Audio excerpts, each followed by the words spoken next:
Welcome to Patch Notes. This is the monthly wrap session where Charles and I take one of hospitality's messiest tech headaches and we turn it into a clean, repeatable fix. That's right, you heard me. I said clean.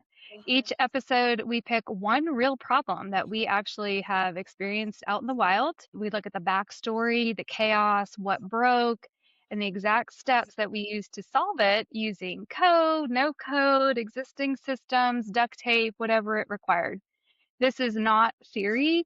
It's the actual play by play of real world client experiences, what has worked, what didn't work, and how we solve for real world tech stack chaos.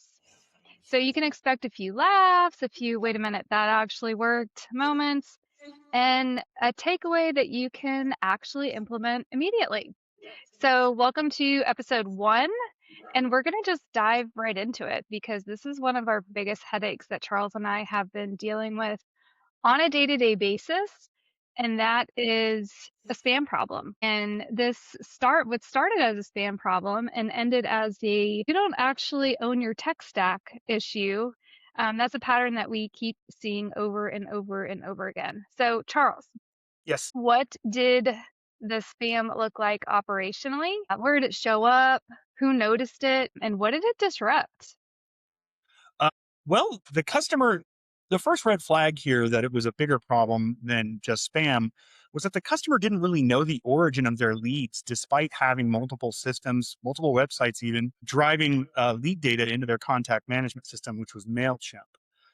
So that made troubleshooting difficult, sort of disjointed. And, there were multiple API keys running around that weren't really labeled in any way in MailChimp. So these are all like red flags of disorganization as far as being systematic about bringing in your lead collection data. And operationally, was extremely disruptive, not just to like the marketing process, which you want clean leads when you do your marketing, when you get leads inbound, but also in the sales process. This customer is in the luxury short-term rental market. So every lead is really important. It represents a large sale potentially. And the sales team needs to know how to identify the best leads to follow up on. Now, operationally, this meant using office staff, using operational staff to clean up lead data, which takes away from what they should be focusing on, which is running the business operationally, but also focusing on the customer satisfaction side of the business. But isn't that kind of what happens typically? Like there's a problem and just the closest person to the problem gets called in to fix it. Absolutely, this is very common. But another red flag is if you're using people to solve technical problems, then you've got an operational issue that needs to be addressed in a critical capacity because it does detract from other services that your business is supposed to be focusing on. Totally. Yeah. So how did you figure out, like, was this a staff issue or if it was a vendor issue? How'd you get to the bottom of that?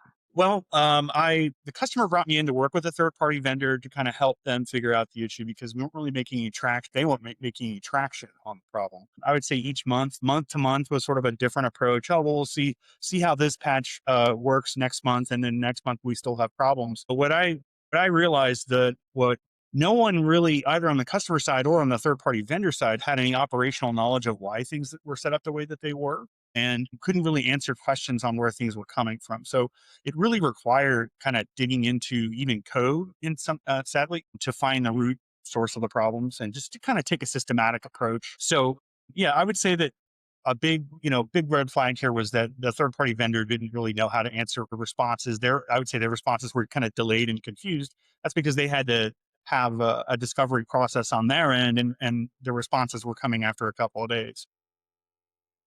And the frustrating part and of all that is that when a vendor can hold a lot of control from the operations standpoint, that maybe it feels good, because you're like expecting that I have given this over to an expert to help me be more efficient.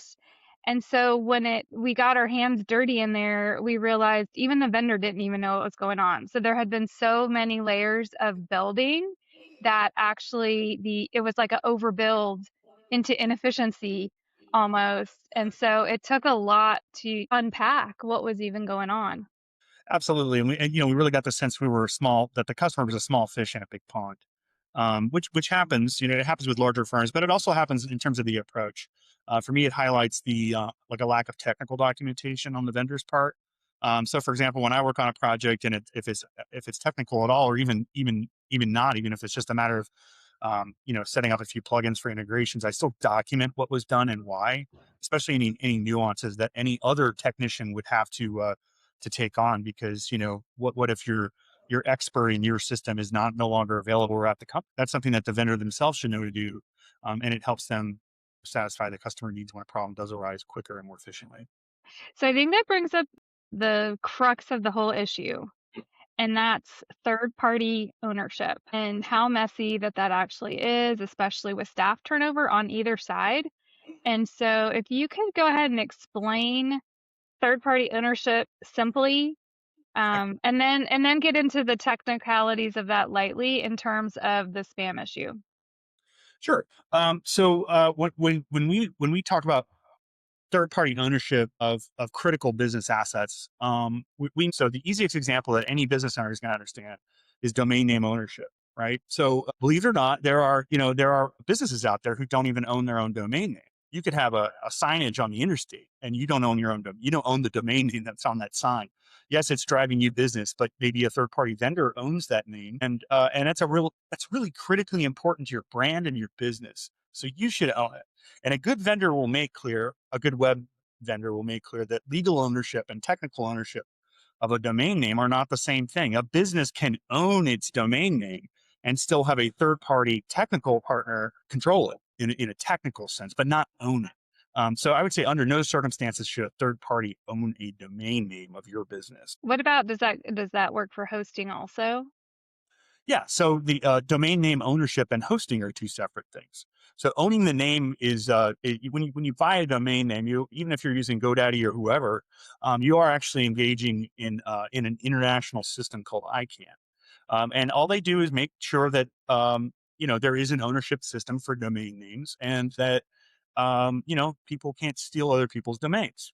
Uh, you know, uh, but the problem in this case is not to be overly crass, but it's squatting on domains. So third party vendors can often squat on a domain to make it transferring away from their services as difficult as possible. So I'd say that's the easiest example. I don't want to get too technical, but you should, just like you own Yeah. saying, you should own your domain name, and you absolutely can. There's no reason not to. And that's kind of where the spam came from, right? So not owning domain, not owning host, and then having it capture or, securities open on in somebody else's control. Yeah, yeah. From a technical standpoint, that's right. So I was brought in to help troubleshoot from a technical, as a resource to help everybody, including the vendor. And I wasn't able to do that because the vendor owned the hosting environment and most of the tools related to it. So we tried to make progress under that kind of setup, but it just wasn't happening in a timely way.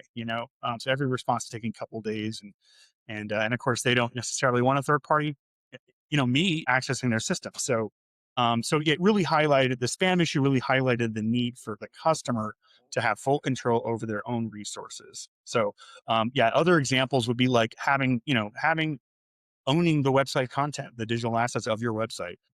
Your business paying for the subscriptions of any software licenses that you need. Right? Don't let your vendor pay your Yeah. software necessarily. Hey, have them help you get good pricing, but you do the pay, so that So you control that. yeah, so that sounds like one of the early ways to set up a healthier foundation to avoid that kind of like major issues.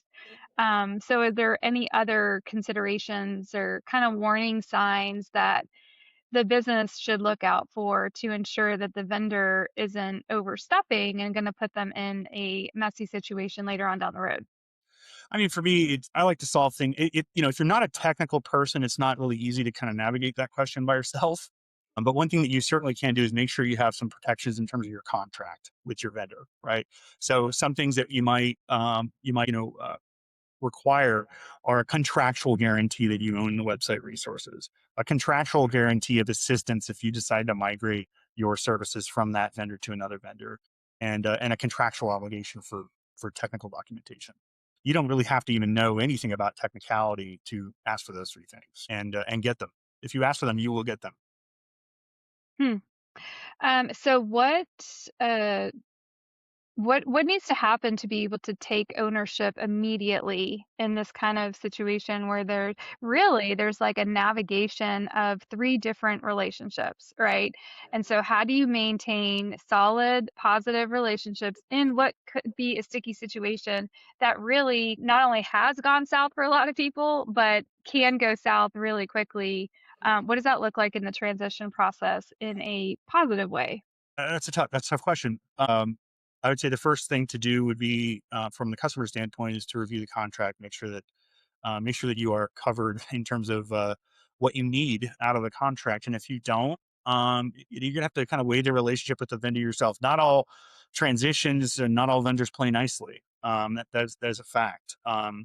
But when it comes up time for, I would say in a positive sense, there are limitations to knowledge and resources, and sometimes people leave and you lose the expert on the customer account. And making sure you have technical documentation as a way to prevent that. So I would say at a time when, at least when the next contract renewal comes up, you know request your vendor to include these items in your contract renewal as a condition of keeping your business. But yeah, I would say, just highlight the fact that this is about solving an underlying business problem, and your business has critical needs, cash flow needs. If it's affecting cash flow, it's a critical situation. You're going to want to be able to pull in additional resources to help, and having a vendor that is okay with that is, it usually isn't a problem, but it can be, and you handle that through the contract. Yeah. So because this conversation is meant to be pretty quick and just like get down and dirty and make sure we're solving problems as quickly as possible, before we close out, is there anything that we've missed that the businesses and the vendors need to kind of be aware of in this circumstance? I mean, I would say that just understanding that the business needs to own its own domain name, that the customer needs to, have the licenses and software subscriptions in their own names, and then having contractual, protections for ownership of resources, guaranteed assistance for migration, termination clause is usually pretty typical in a contract. And also having an obligation for the vendor to provide technical documentation that will help the vendor troubleshoot your problem and also protect your business if you decide to move on. Okay. And that's it for today's patch. So next time we're going to be back with another mess and a clean fix. That way we can get to the bottom of some of hospitality's messiest tech situations in kind of an easy way. That's the goal here. Oh,